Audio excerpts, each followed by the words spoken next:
Welcome to Sale Guru and welcome to Last Phone Standing. Yes, this is the second part, and this time, like I previously teased in the show, these are many categories we'll do today, but we're doing what really matters. The best phone of the year, irrespective of price, irrespective of everything else. What's the one phone that stood far above all other phones in a year, where more phones were released than ever before? Which is the absolute top phone? Which will be the only phone left? Last phone standing. 6 phones, 6 panelists. Let's go and actually meet our panelists first. Deepak Dhingra, Editor-in-Chief, 91 Mobiles. Dhruv Bhutani, Editor, Android Authority. Swapnil Mathur, Head of Test Center, Digit. Shlok Srivastav, Founder, Tech Burner. Or Mukul Sharma, YouTube Creator, Stuff Listings. Gopal Sathe, Editor-in-Chief, Gadget 360.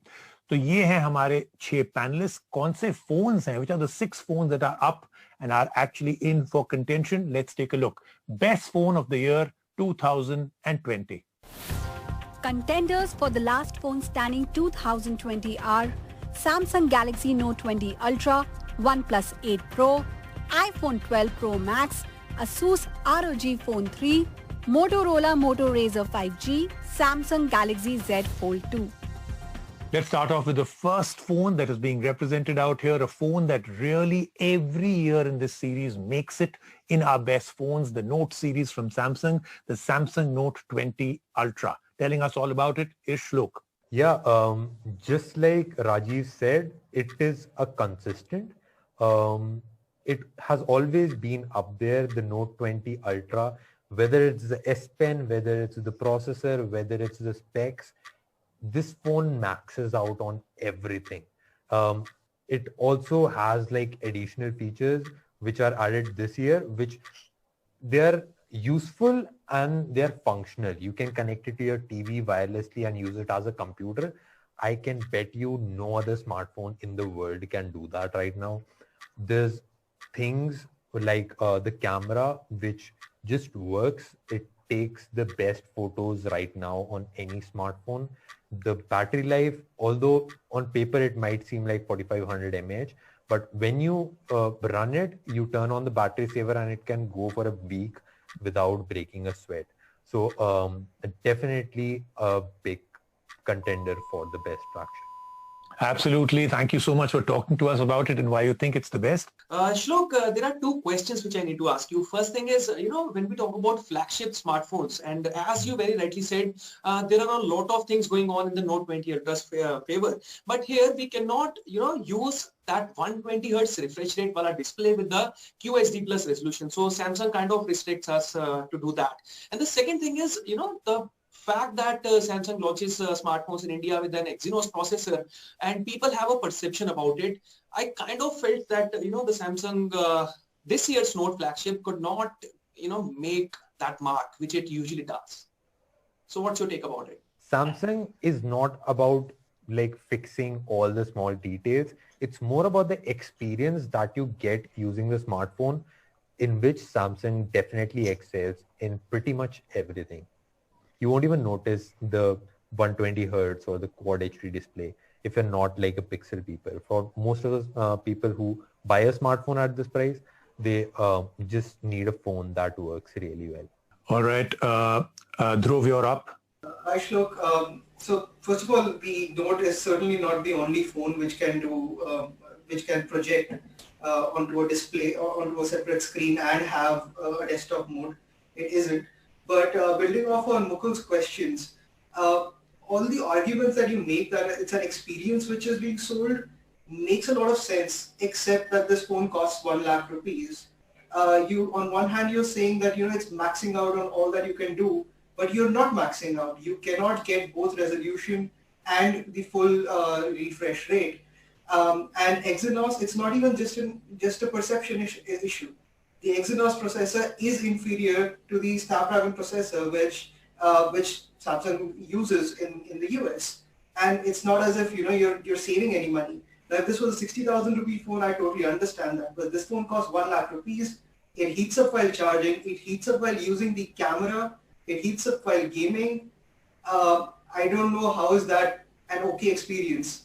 And if it's the experience which matters, then these issues should not be there. Yeah, there's a lot of things said, but I would just say there's of course a lot of small things that are there, but when you talk about the camera, the optimization, when you talk about the real world performance, when you're actually using the smartphone, it's not just about the hardware or the software, it's about like both of them combined together. And because Samsung does both of them, they do the manufacturing for their own screens, the processor, pretty much everything, and they optimize it with the software.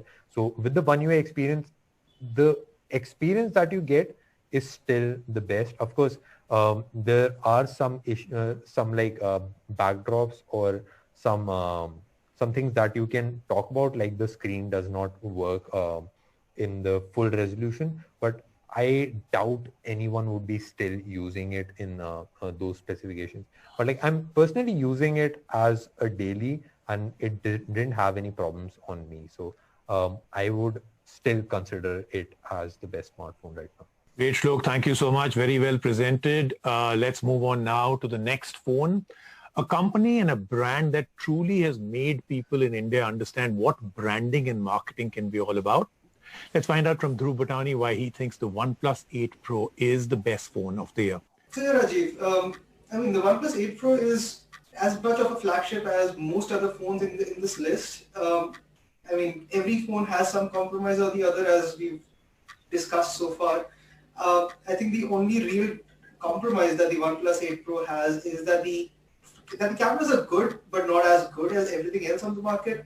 But you get top-tier performance, well-optimized software. You get long-term software updates, and OnePlus is actually really good with software updates.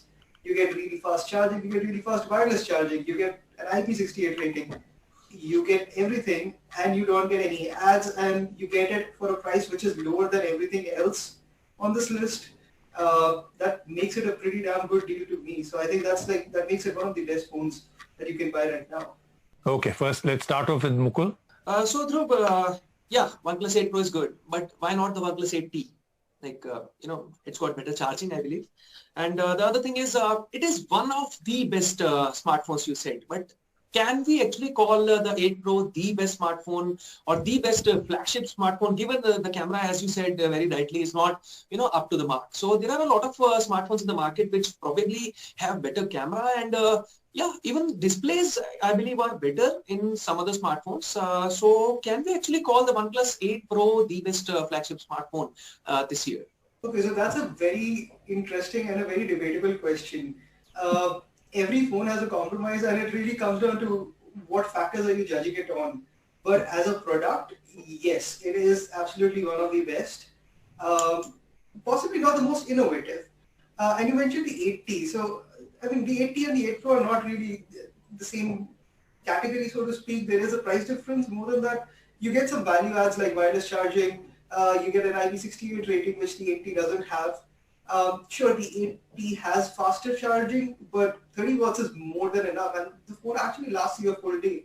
So why would you want, I mean, it's fine, it's nice to have faster, but I think anything beyond 30 watts is just a nice to have feature. It's not necessary. Great. Thank you so much. Very nicely done. Thank you. And now let's move on to the voting for this, the scoring for this, please. Two fantastic phones already done, and now let's move on to the third one. A very, very, very much awaited phone in this list, of course, the iPhone 12 Pro Max, and telling us all about it is Swapnil. So the iPhone has a lineage of winning awards, being one of the best smartphones every single year, and it sets the benchmark for practically everything, whether it's performance or camera. This year, it becomes a powerhouse with the 12 Pro Max by giving you the best video output with HDR video, the best images out of this thanks to ProRAW. And of course, the 12 Pro Max delivers easily a day's worth of battery life. So you don't really have to worry about things like having fast charging, because just plug it in overnight and you're good to go the next day. The 12 Pro Max also gives you one of the most reliable and best experiences of using a smartphone. And Apple's guarantee is that you'll get the same good experience for years to come. All right, great. Let's take one question. Who has a question, please? Let's go with Deepak. Swapnil, my question to you is that no doubt the Apple iPhone 12 Pro Max is a great device, but Apple's decision of not including a charger in the box, don't you think that's a strange decision? Because think of it from the point of view of a person who's buying it, right? Unless I have access to a charger which has a Type-C connector, I'm going to have to buy a charger immediately as soon as I buy the iPhone 12 Pro Max. So isn't that strange from a user's perspective? So Deepak sir, I'll answer that question in two parts. One, I agree it is a strange decision, but the way I see it, it also gives you some flexibility with then choosing the kind of charger you want. You could invest in a higher wattage charger that you use not just to charge the iPhone, but maybe even your MacBook Air or any other USB Type-C based device. So you sort of end up with this one charger for all situations. The second thing is, if you're going to spend over ₹1 lakh on this phone, you really can definitely spend $2,000 for an extra charger if you need to. I don't think a person is really going to give it that second thought. Just like we wouldn't for, a case or a screen protector. I love this answer. The fact that it's a ₹1 lakh plus phone and you can therefore afford it, and it's because they're giving you an option. I mean, Apple is being so sweet that they're giving us an option that we can buy anything we want. I love it. I completely love it. This is brilliant. So let's move on now to vote under one more category. This has become a very important category, and you'll see because of the amount of choices we have. Best phone under 50,000 rupees. The OnePlus 8T, the Asus ROG 3, Samsung Galaxy S20 FE, Mi 10T Pro, Oppo Reno 4 Pro, Vivo X50 Pro, iPhone SE. My choice in this list would be the OnePlus 8T. I would go with the Mi 10T Pro. The ROG 3. All right, great. For the first time, 3 people, 3 different phones, and all 3 very deserving. All right, Shlok? I would also go with the ROG Phone 3. ROG phone. All right, Gopal? I'm going to actually go with the OnePlus on this one.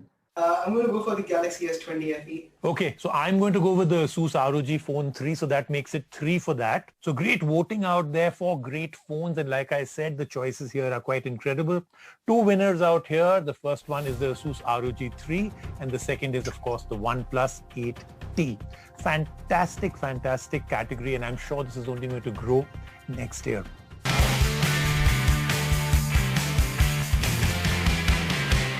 And the next phone up for contention is the Asus ROG Phone 3. Mukul Sharma will tell us all about why this is the best phone of the year. So when we talk about flagships or the best smartphone, we have to consider a lot of things, the specifications, features, novelty features, and the price nonetheless. So the Asus ROG 3 has a lot of things going on in its favor. It has an AMOLED panel and it has a 144 Hz refresh rate display.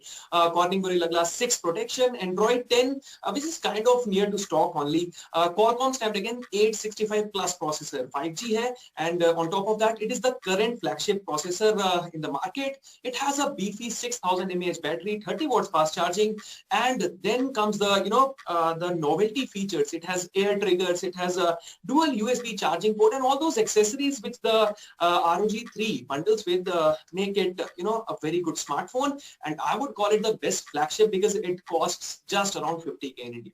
Mukul, you mentioned that the phone has all the specs and all the features that you could need, but it's got like one more thing, which is like a whole lot of software issues and a whole lot of hardware issues. It's got throttling issues, it's got a screen which has massive black crash issues, it has a screen which has green tint issues, it has software issues where things keep crashing, software issues where people were trying to like broadcast their games because this is a gaming phone, that stuff keeps crashing. I don't know, like it has all the hardware but none of the refinement. So I don't know. I don't think this can be the best phone that you can get in that price range. Dhruv, I appreciate your perception about the smartphone, and I have thoroughly used the ROG 3, and you know what, there were a lot of issues initially about the display. There were of course those crash issues, and other than that people reported a lot of flaws when it comes to the ROG 3. But over a period of time, I believe now the ROG 3 does not have too many problems because I remember last week only I was testing this smartphone and all the problems have been sorted, I believe. So yeah, again, when it comes to improvisation and fixing their things, I believe Asus has done a good job now. So initially, just like you said, even the OnePlus 8 Pro had a lot of issues, and even companies like Samsung have had issues in the past. So I appreciate ROG for pulling this phone off. So yes, I hope whatever the remaining bugs are there, Asus fixes them as well. Thank you so much. Very nicely presented again. Let's move on now to a quick vote. Let's move on to our next phone, a phone that brought back nostalgia and cutting-edge technology both into one phone. The Moto Razr 5G. Gopal Sathe will tell us, should this be the best phone of the year? In terms of its specifications, you look at this, you look at all the other phones we're discussing, there is no comparison at all. Right. But from the experience we've had of using this phone for a brief period of time already, I can tell you it feels phenomenal. It brings back, you feel like it's 15 years ago when the first Razr came out and it was all sleek and fantastic. There were two Razrs which came out this year actually. We're talking about the 5G, which fixes a lot of the problems of the first launch. It's gotten a metal and glass body now. It's gotten a slightly better battery. It's made a lot of small changes to the hinge mechanism. And the result is a phone that you can actually feel pretty happy with. And it's also, I think, the only phone that we're talking about that actually feels like it's innovating, that it's actually moving us forward. Yes, I mean, a lot of the phones we just talked about from Apple, Samsung, etc., they're phenomenal phones which are doing wonderful things with everything that already exists. But this is the phone which is maybe telling us what the next 1, 2, 5 years are going to look like. And if you have this phone, everyone's eyes are going to be on you. All right, great. That was a great ending. All right, questions. Gopal sir, you mentioned that the Razr is doing all of these innovations with its form factor. But don't you think that a flagship is supposed to be more like a Swiss Army knife and not like a concept car, which the Razr actually feels more like? So what about that in terms of its capability of handling whatever you throw it in on a day-to-day basis and doing that extremely well?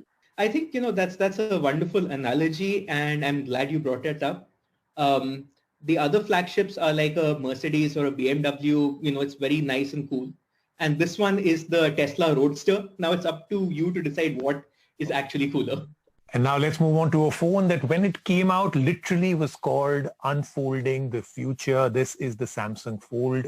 Now, of course, in its second generation, the Samsung Fold 2. Deepak Dhingra will tell us why this should fold into the best phone. So the Samsung Galaxy Z Fold 2, I think, has a very special use case, a phone converting into a tablet.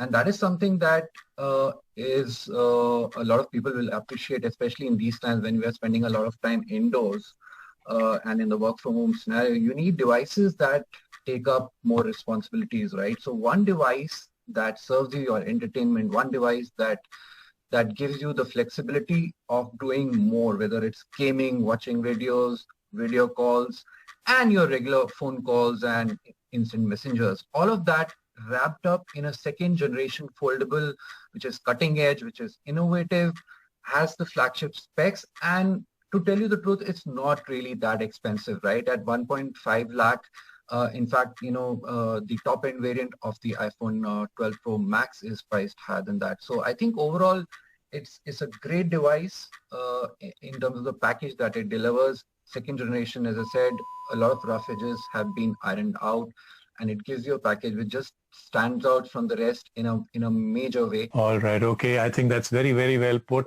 Okay, Mukul, please go ahead. So Deepak sir, the Z Fold 2 is an amazing phone. First of all, at 1.5 lakhs, I won't call it too cheap. But yeah, the biggest problem with foldables in 2020 is the crease, and Z Fold 2 is not, it's not safe from that, I'll say. So don't you think, investing in the Z Fold 2 will not be a good idea, and we should rather wait for 2021 wherein rollables are coming up and even, better technology which will probably help us get rid of that crease will be there. So do you think buying the Z Fold 2 in 2020 is a good idea? Well, in my opinion, if you want to stay on the cutting edge of technology, I think it's still a very good investment in that sense. Obviously, it's not cheap, as you mentioned, but it's got 5G, so it does make it future-proof in that sense, right? If you buy a device like that, you'll most likely end up using it for some time, and hopefully 5G would be there by then in the country. But and the specific issue about the crease that you mentioned, I think that's just something that you have to live with, right? It's the price that you have to pay for being on the cutting edge of technology. So those are the phones for best phone of the year 2020. But now let's take a quick vote on one more category. Most innovative phone of 2020. Samsung Fold 2, Samsung Z Flip, Moto Razr 5G, LG Wing, Vivo V20 Pro, iPhone 12 Pro, Vivo X50 Pro. Let's find out कि हम लोग के जो panelists हैं, what they think. It's very obviously the Samsung Galaxy Z Fold 2 for me. Fold 2. I'd go with the Flip. I would go with the LG Wing. Gopal? I'm also going to actually agree with the LG Wing on this one. It's really unique. I would go with the Galaxy Z Flip. The LG Wing. LG Wing. Okay, fantastic. I would go with the Samsung Galaxy Fold 2. So that makes it 2 for that. All right, so the vote for the LG Wing, a phone that most of us, at least I'm sure, at least in the audience right now, most people have not experienced, but at least in terms of those who've been reviewing it, they find it to be the most innovative phone of the year. Very closely followed by the Samsung Galaxy Fold 2. The results are absolutely incredible because the difference between third, second and first are almost just 10 to 15 points. In fact, between second and first, it's exactly 10 points. So let's declare the results. So coming in at number 3 is the Samsung Galaxy Note 20 Ultra. And next, just a few points lower than coming in at number 1 is the Samsung Galaxy Fold 2. So, well, Samsung, in a way, you didn't win number 1 position, but in a way, 2 out of your 3 phones have made it to the top 3. That in itself is quite incredible. And of course, the winner is the iPhone 12 Pro Max. But the difference between the Fold 2 and the iPhone 12 Pro Max is just 10 points. So many people, the top people in the industry actually voted for these, presented these phones, and the difference is just 10 points. Shows you how cutting edge and how difficult it is right now to actually have the best, and how certain companies are doing a great job with it. Thank you so much for being with us on Last Phone Standing. See you next year.